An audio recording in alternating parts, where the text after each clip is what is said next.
Okay, so here's our new toy in the shop here. It's called the Swing Plane Perfector. Great bit of kit. It means I can change the angle of this line up here depending on whether I'm using a short shafted club or a driver, and to compensate for different people's statures. I'm obviously very tall. My club will be more upright here in this setup rather than somebody who's a little shorter where the club will be a little bit flatter here. Because I can put a number on the angle that this club is set at, it means I can do the same with every single practice session and not just have to stick a tour stick in the ground and hope that it's at the right angle. So very good for consistency this. Just going to show you a couple of things which the main problems we see with coaching. I would say that a reasonable 50 to 70% of all people I teach, of all standards, have a problem with the club not being on plane. By plane we mean this line here and slightly above it. So the most common thing I see is people, even who set up well to the golf ball here, with their club starting here, will actually take the club away and pass through plane here. You see that my shaft going through the plane when I wear it or I want it to be. This will generally end up in a swing that rises at the end. And now it's a really hard job to get the club back on the golf ball. We'll have to reroute that club, posture, lose our posture if we try and find plane again, and then the club will have to be over-released from the hands here to try and draw the ball back into target. Things would be a lot easier if we were able to start the club on plane here, when we swing back, you can see that the club stays on plane all the way through to halfway point, up to the top. Now when I come down again, you'll see the club is parallel to that shaft plane line, into the golf ball, down the target line through and back out the other side. So that's basically what we use this device for, is to highlight to people how off plane they are. Normally the takeaway is the first point where it starts to go wrong. If you were an inside taker awayer, you'd experience on the way back here, you'd actually strike the tour stick, and it would very quickly tell you that your takeaway needs to be much more neutral on the way back. So we've had a lot of success with changing pupils playing with this device. For the other people who drop the club too far on the inside, this tends to be a good player's problem who has a little bit too much draw on the golf ball.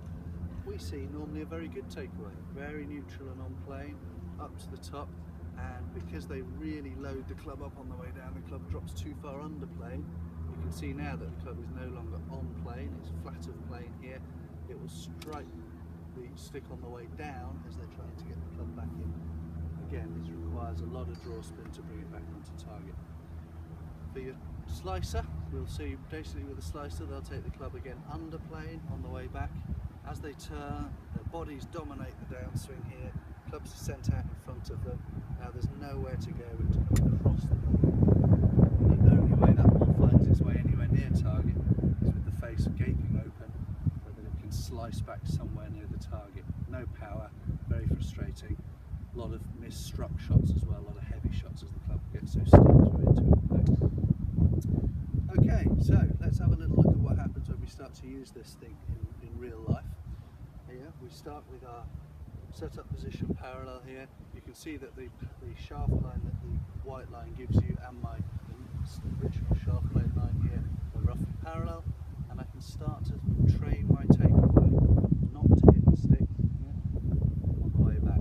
So very, very different for a lot of people this, where actually all I'm doing is rotating my upper body, my left shoulder if you like, getting down towards the ground. Sets the club very slightly outside the hands, although I would tolerate it being in line with the hands. What we don't want to see is the club being set behind our hands here, where there's too much independent hand and arm action in the takeaway, setting us under plane and on the way to a very inconsistent golf swing.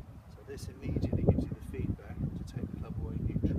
Once you've started the golf swing well, there's a very good chance we'll end up at a decent position at the top here, and then down now into the golf ball.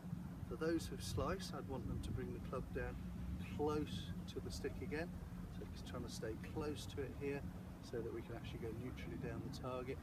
Again, for those who hook the golf ball, I'd want them to stay outside the line to feel what it's like to get the club back on plane into an impact here.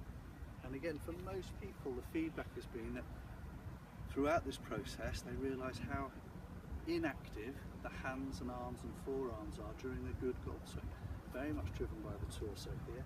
The setup position feels as though it's just frozen and rotated round our central spine here into position, up to the top, and again there's no hit or flail of the arms because that will generally send the club off plane. It's basically a rotation of the trunk, club drops back onto plane, into the hitting area, through. And then it's no surprise that we can actually start to set the ball off with some degree of consistency down the target line.